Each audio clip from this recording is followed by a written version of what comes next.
Us in this PFL World Tournament, and tonight no exception. Middleweights and lightweights took center stage. And you know, it's one of those things where we started off the tournament with our first event, and that was really good. And then last week we had some surprising results, and we had some upsets, and that was really good too. And everyone was looking forward to this card, some bigger names, some featured matchups. And look at Fabian Edwards, like looking down at us like, I told you so. Sometimes when you're highly anticipated as a fight card, you get a little bit nervous that maybe the fights themselves won't deliver. Not the case tonight in Orlando. Welcome to the post-fight show, Sean O'Connell, and that is Dan Hardy, and this is Randy Couture. And I gotta say, the re-addition of middleweights to the PFL World Tournament, what a great decision made by the brass. Obviously, the lightweights are always impressive. Yep. And Gadzi Rabadanov continued his dominance. It's now been 4.5 years and 11 fights since he last tasted defeat. One thing we didn't get time to talk about, by the way, Gadzi, he tried years ago to win a PFL championship. You remember in 2019. Yeah. And then he had to go back to the drawing board. He fought over in Bellator, and look what he's been doing since he came back. Absolutely unbelievable. Did you have a favorite fight tonight, Dan? You know, I'll be honest, the fights that I thought were going to be absolute barn burners were far more technical. I expected 3 rounds in that main event of technical back and forth between two guys that are very, very intelligent. But in actuality, they threw caution to the wind. I mean, that double elbow as Fabian was backing up, the second one landing, and then that moment in the replay where you can see Fabian's eyes go wide because now Kasanganay is starting to reel. He's never going to let you off the hook. If you're that hurt, Fabian's going to jump on you, and with his precision striking, he's going to find a target that's going to put you away. That was a beautiful fight. We have 7 finishes out of 8 fights tonight. I mean, unbelievable night of fights. The finish percentage holds strong over the course of the World Tournament so far. We are at a 70% finish rate through 3 events in the Professional Fighters League World Tournament. And yeah, you know, you had really interesting results. Some favorites winning, a couple of upsets earlier on the card. Maybe we'll get to that with Ian Parker. But you can't say enough about the matchup that Dan was just referencing. Fabian Edwards and Impa Kasanganay, 2 incredibly high-level guys. And I wondered if it would, you know, cancel out and we get this fight slowed down and on the ground. Nope, not the case. Impa Kasanganay always crashes forward. And Fabian Edwards and his camp put up a perfect game plan to interrupt that forward motion. The stabbing kicks to the midsection, and then those elbows. Both of those things proved to be a big problem for Impa Kasanganay, who is now back-to-back knockout losses, so he's going to have to figure some things out as we look at the resume, a recent resume, at least, for Fabian Edwards. He's won 5 of the last 7, and he's punched his ticket to the semifinal. And I think more impressively, he sat down with us this week and he was just like, you know what? I'm not that worried about this fight. Now, he was hurt, and there was some moments in this fight where he was in trouble, but I don't think he expected anything less. I think he knew he would find himself under fire with Impa Kasanganay, and he just handled it, Dan. And that's so much more than other people have been able to do. You know, the level of composure that he showed all the way through fight week was really, you know, what kept him present and in the moment in those exchanges. If you don't have that level of composure and the experience against the likes of Lyoto Machida and Gegard Mousasi, in that moment where Kasanganay starts crashing forward, you think self-defense instead of counter elbows. That's that calmness, that presence of mind that we've seen all the way through fight week that then plays out in fight time. It was beautiful to watch, and you just look at those brackets, and no matter how you shake up those 4 fighters, whoever we get in the final is going to be an incredible bout. But we've got stars being born here, I feel. And Fabian has just made a real name for himself stateside. Kennedy Smith actually had an opportunity to catch up with Fabian Edwards right after the fight. Kennedy? Thanks, Sean. Fabian, everyone said it was Impa's fight, but you called it from the jump. How does it feel that you proved everyone wrong? It feels good. I feel like I proved everyone wrong, but I haven't proved my team wrong because, like I said in the commentary interview, them elbows make a difference, and they made a difference tonight. You said those elbows were going to be something that you brought into that cage, and you did. When you were able to get the split on his eyebrow, is that when you were like, okay, I've got this one. Yeah, I saw it and I was like, that's close, you know what I mean? So I had to make sure I stayed focused and not get too excited. How are you looking forward to going up against Josh Silveira in the semifinals? Yeah, like I said, he's had 2 fights against Impa, won the decision both times, so I'm trying to make a statement again, so let's go. Well, you've made one tonight. Congratulations. Amazing fight. Sean? All right, thank you, Kennedy. Thank you, Fabian. This is our co-main event, which immediately preceded that main event. And we were here for a good time, but not a long time. Gaji Rabadanov caught the kick of Mark Giacchese, dumped him to his back, and then savage ground and pound to finish it off. I think 32 seconds was the official time of the stoppage on that one, Randy Couture. And I keep making the point, Gaji, it's been 4 years since he tasted defeat. It's now 11 fights in a row for him. And maybe more important, and Dan addressed this in the post-fight interview, he went on an 8-fight win streak all by decision. And then the last 3 have just been knockout after knockout after knockout. He's showing that power in those hands, that left hook, that ground and pound tonight was tremendous. That solid right on the jaw was the one that put him out on the ground, which is not an easy thing to do. The improved English, that really blew me away too. I've not seen him without a translator, and here he is. He understands the business. He understands what it means to be marketable. I've got to go out and knock people out, and I got to be able to communicate with this crowd. He did all that tonight. He really did. You know, the other thing as well that stood out is you see his compassion for his opponent when he sees them on the canvas and he wants to make sure they're okay. He's now realized that he needs to knock people out because that's what the fans like. He might not even like knocking people out. He might like to beat them on points because they're fighters and we're all fighters and they've got a family. I love the sentiment, but the fact that the fans have brought this level of brutality out of him, I thank them for it because, I mean, these finishes are incredible. There's at least a part of every fighter who really likes knocking people out. He's going to be happy with 32 seconds next week when he goes back to camp. It's a good point. Good Kennedy point. Smith caught up backstage with Gaji Rabadanov. Thanks, Sean. Gaji, that was an amazing knockout. Did you expect to be able to finish him so quickly in the first round? Thank you so much. No, I didn't think about this. I think just always just get win, and this gonna happen. And I'm very happy to be here again. That's it. I think I prepared for hard 3 round, but this happened. I'm happy. So you're making it to the semifinals, taking on J.J. Wilson. Did you get a chance to see his fight earlier? I saw his fight where we fought before. He had 1 defeat with me, and now he have more experience. He grew. It's gonna be a very good match for us again. Well, we look forward. Excited. We look forward to seeing you guys face each other in the semifinals. Congratulations, Sean. Also in our lightweight bracket and the other half of that semifinal, J.J. Wilson and Mads Burnell went at it for the bulk of 3 rounds. J.J. coming off a long layoff, almost 2 years of a layoff, in fact, just took this fight to Mads Burnell, did not allow the juggernaut that is Mads Burnell to get any forward momentum going, and was able to get the late finish with these hammer fists. Clay Collard, Alfie Davis. I thought this one was going to be really back and forth because, well, that's what every Clay Collard fight is. And then Alfie Davis pulled out this spinning back upward elbow, cracked right off the temple for Clay Collard. And the rest, well, that was Alfie Davis sniping on the ground and pound. Even as Clay Collard tried to hang on to his consciousness, Davis was cracking off the side of the head. And Dan, you mentioned, as we look through the ref cam, the work of Blake Rice catching a falling Clay Collard and preventing him from hitting his head, at least on the canvas. Lightweight bracket now looks like this. Brent Primus advanced. Alfie Davis, we just showed you that one. Gaji Rabadanov, and then the finish for J.J. Wilson over Mads Burnell.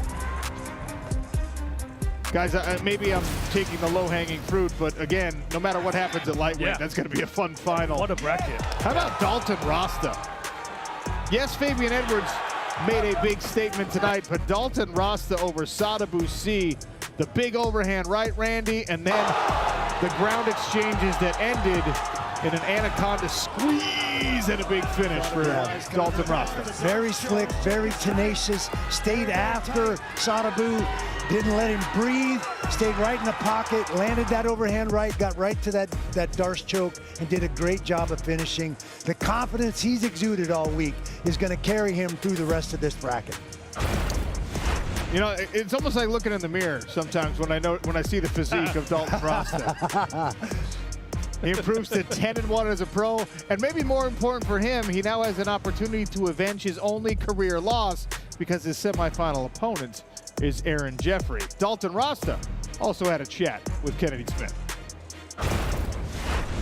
Thanks, Sean. Dalton, you just got your 10th career win in your PFL debut, taking out a former champion. What does it mean to you? It means a lot, man. This was, I'm sorry, I didn't mean to call you man. Habit.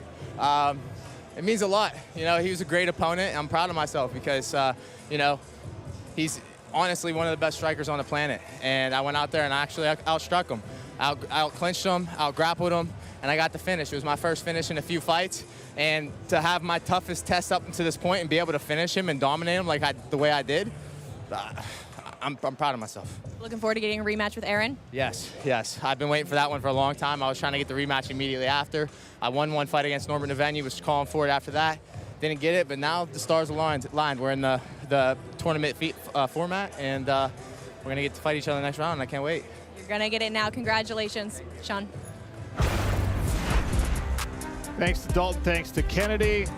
Another look at the middleweight bracket. Rasta, Jeffrey, and the stakes are incredibly high for Dalton Rasta because he wants to avenge that only career loss. And we've talked about it so many times. Oftentimes, in a rematch, the onus is on the winner of the first fight because they don't necessarily have an obvious answer as to what they have to improve. Jeffrey grinded out a decision over Dalton Rasta. He got the win the first time. Now, what does he do to get better than that first result? Yeah, but that's been 2 years ago. I think we're looking at a different Ralston at this point, for sure. So it might be out the window if this was a rematch within a short amount of time, then I think that would hold true. But it's been so long now. You're looking at two different fighters on both sides of that equation. And he's been training at an American top team for those 2 years. I think a star's been born tonight in Dalton Rasta, and I think he knew it on Tuesday when he was telling everybody that he's the man, he's the middleweight that everyone needs to watch out for. I mentioned Johnny Eblin, and it was almost dismissive of him. He was like, look, I am here now. Things are going to change. It's time for me to show everybody, and he absolutely did. Jonathan Coachman is back with the gathered media. Let's listen in to what they have really to say. A lot of young guys that coming into the fights tonight that maybe not a lot of people knew. And when you have Dalton Rasta out of American top team, he was absolutely a beast knocking out Sadabu C. J.J. Wilson told us yesterday, he said, I think I'm the best 155 in the world. Went out tonight and absolutely dominated Matt Burnell like we've never seen before. Alfie Davis, are you kidding me with the back elbow knockout? Godzi, our defending champion, he went out, got it done in 32 seconds. So really, as we look at 3 nights down and the light heavyweights and the heavyweights still to come, I don't know if we actually would have scripted this, if we could have written a better script than what we've had as well. The other exciting thing about what happened today is we announced that we will have 4 Champion Series fights coming up later this year, starting in July, ending by the end of the year. We had Dakota Ditcheva in attendance tonight, Brendan Loughnane, both of them extremely excited to finally know that they're going to get a fight. We don't know who they're going to fight yet.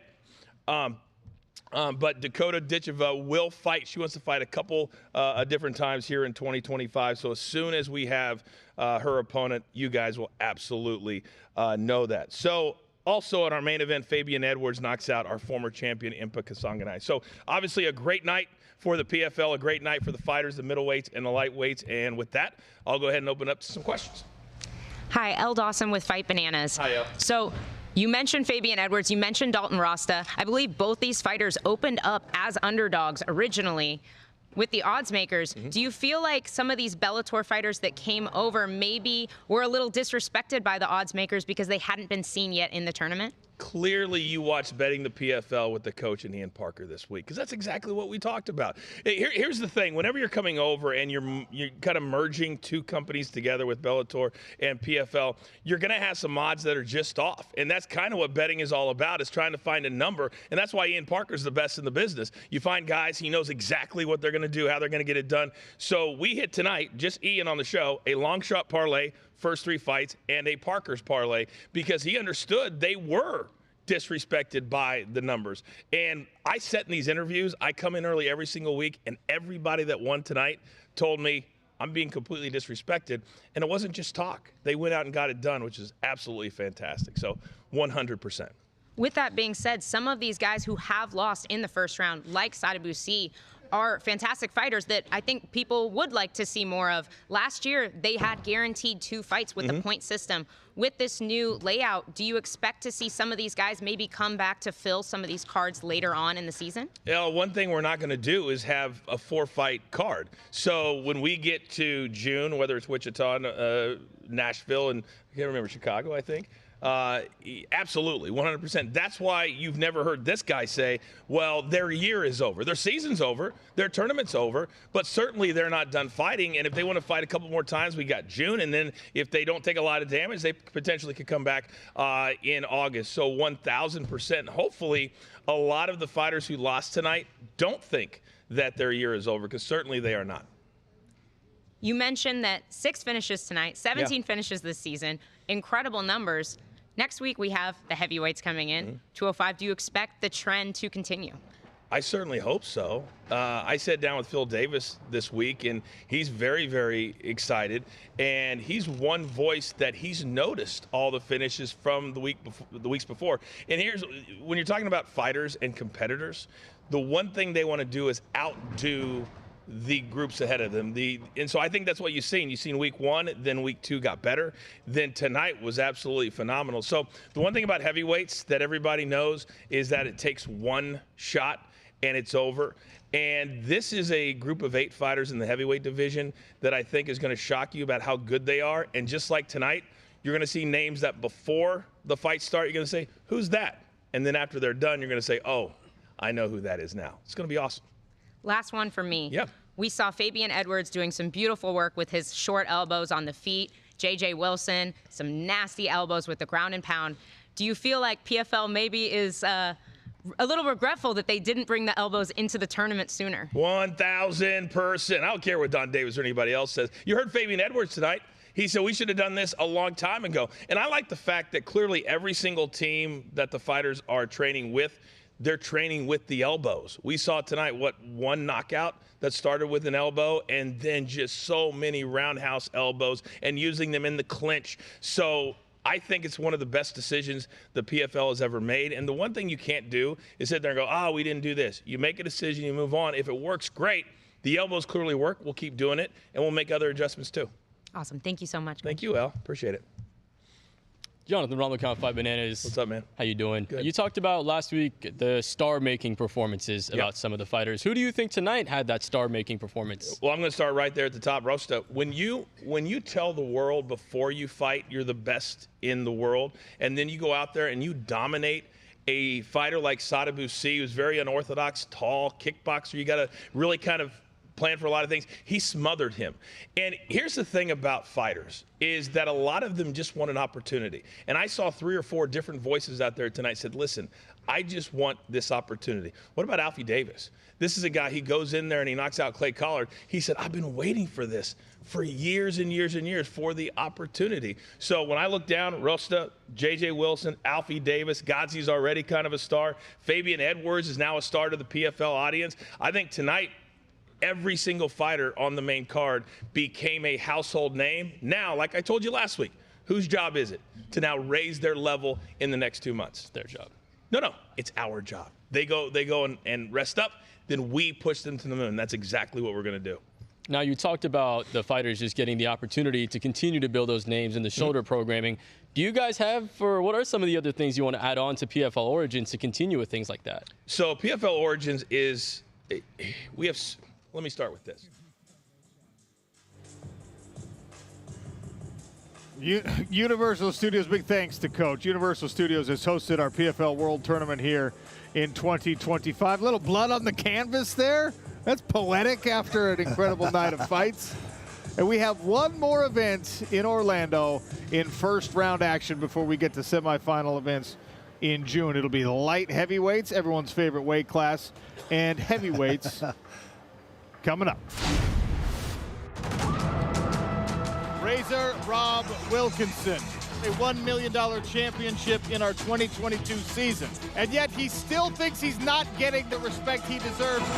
And for Phil Davis, so many tools, so much talent. He's fast, he's strong, he is good on the ground, he is good everywhere. Davis lands a 1-2 and then the body kick and that right cross. And Davis gets the takedown. Uppercut from Wilkinson, and he's in big trouble. That's enough. He's out. Oh. Robert Wilkinson punches his ticket. Man, what a finish by Wilkinson. It is all over. Mr. Wonderful, Phil Davis. Wilkinson is trying to go for the kill here. Oh, and Davis gets another takedown, moves right to mount. Wilkinson pounding away with the right hand. Referee's seen enough.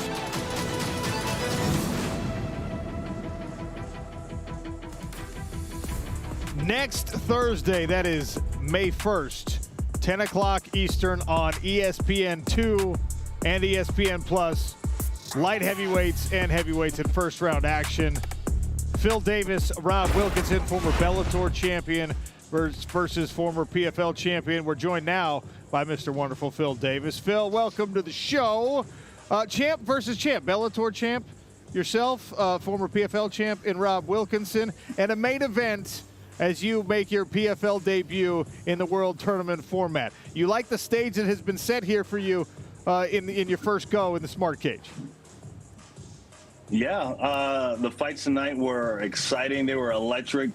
I cannot wait to be back in that atmosphere. It was amazing nights of fights sitting at home. I loved it. Tell me what you think about the matchup with Rob Wilkinson. We've seen him early in his career. He was kind of a grappler, and then he comes over to the PFL, starts knocking guys out. You've done both in your career, obviously. What do you think of the matchup? I love the matchup. I love guys that can fight everywhere. I love the idea that, you know, the fight can take place anywhere. So it keeps things exciting for me in training, and I think it keeps things exciting for fans and most of all people who are betting at home. Phil, Randy Couture, as a former Nittany Lion, how much is your wrestling background going to pay off in this fight against Rob Wilkinson? The natural. It's always going to be present, and it's always going to be a wild card that, you know, as you know, wrestling is one of those skill sets that most people do not have. And anytime I get the chance to exploit a mismatch, I'm going to take it. So that's something I'm always going to have in my back pocket and ready to use whenever I need it. Phil, I'm interested in your motivation for this because, I mean, you know, you're a veteran of the game. You've done it all already.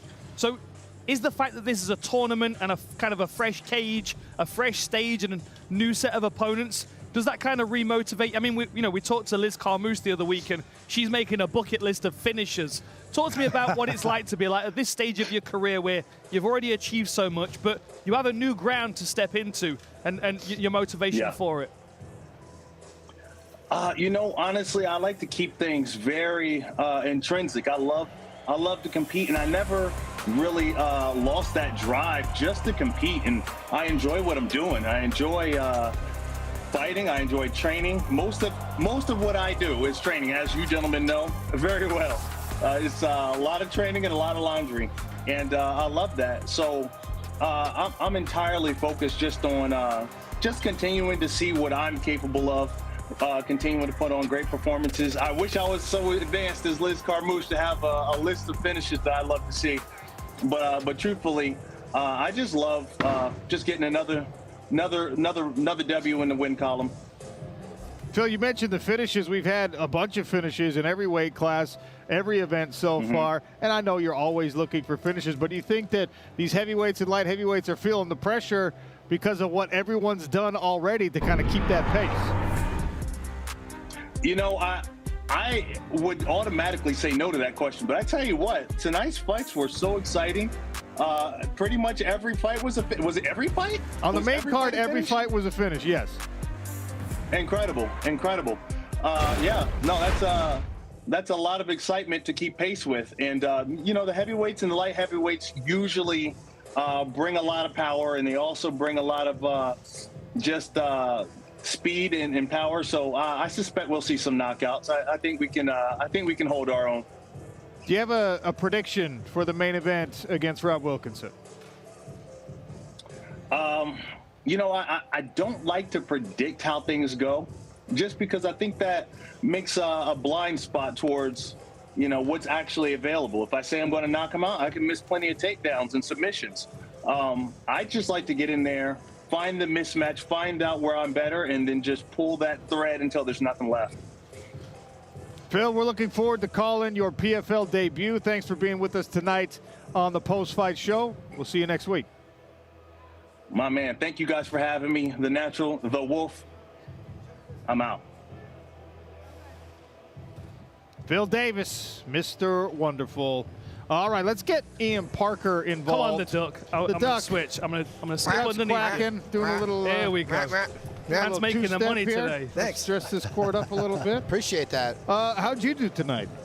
We started off tonight with a long shot parlay. We hit Jeffrey, we hit Silvera by decision, and we hit Breton Primus by sub. So we started off with a plus 2,000. We hit Parker's parlay, but then I kind of fell down. I lost on Impa, and I lost on Clay Collard. Who would have thought a spinning back elbow would knock out Cassius Clay? But that's what's so good when you hit a long shot parlay at plus 2,000. The rest of the night doesn't even matter. We still like to win, but listen, it's a numbers game. It's a numbers game, right? I mean, my Lord, the amount of finishes tonight. This was an amazing night for the PFL. Not just saying that because we worked for it. I mean, my Lord, you had some of these young guys come out, really put on a show. Gadji Rabadanov keeps getting Rabadanov. Sorry, the name changed last night, right? I don't want to get beat up over here. Rabadanov. That was way better, Randy. Way better. That's why I sit in the corner by myself and you guys do this all night. He looked fantastic. He keeps getting better. Fabian Edwards, that was the best Fabian Edwards we've ever seen, and someone that we've been told for a long time. That's how we sit. You said it too. You said if Fabian comes out and fights how we all know he can, he could be one of the best in the world. And putting Impa out, especially at 85, not easy. You know, we had great results tonight. We had those great finishes tonight. We also got some great news tonight about the big picture plans for the PFL, because we got 4 Champion Series events happening between July and the end of the year. And it sounds like in the first of those, Dakota Ditcheva will be making her return. I do not envy the woman who has to stand across the smart cage from Dakota Ditcheva, who's hungrier and more motivated and really antsy to get back in there. So Brendan Loughnane and Dakota Ditcheva, and hopefully we see Johnny Eblin and Corey Anderson, whoever else ends up in those matchups and those Champion Series fights. Patchy Mix. Patchy Mix. Oh, yeah, I can't. Patchy, I didn't mean to leave you out. There's a lot going on. He did that on purpose. And we've got PFL Europe as well. Come on, Paul Hughes is back taking on Bruno Miranda. We've got some big fights. Even on the regionals, we've got PFL Minas kicking off. Man, we are busy this year. Yeah, it's going to be a great year. Listen, if the heavyweights and light heavyweights don't outshine with knockouts, there's something wrong. Because the theme of this season so far has been finish, heavyweights, light heavyweights. It's your turn. Let's go. Everyone likes the light heavyweights and the heavyweights. Heavyweights, yeah. That's all right. That's all right. See what we got over here? Our lighter weight classes have been proven the last couple of weeks. We get finishes. You guys are going to be on the The jury's still out on your weight class. The grown-ups are over here. Upcoming events on the world calendar for the Professional Fighters League. World Tournament action, May 1st, right back here in Orlando. May 9th, Jeddah, Saudi Arabia. May 10th, Belfast, Northern Ireland. And the 24th, we're in Paris, France for PFL Europe. That Belfast show, if I'm not mistaken, Paul Hughes main event, sellout crowd, SSE Arena. He put that on his vision board when he was like 10 years old, and it's actually going to happen on May 10th. Get your tickets now, May 1st. Look, I don't know what we have to do to convince you, but finish after finish after finish after finish in every single weight class. Light heavyweights, high finish rate. Heavyweights, high finish rate. Looking forward to that one. What a night in Orlando. What a week. Once again in the city, beautiful. And what a great consecutive 3 weeks. So a little brief interlude, and then we're back May 1st Everybody, have a wonderful rest of your weekend. Have a happy Easter. Spend the time with your family. Be happy, be safe, and be back with us for the PFL World Tournament action on May 1st. ESPN Plus and ESPN2.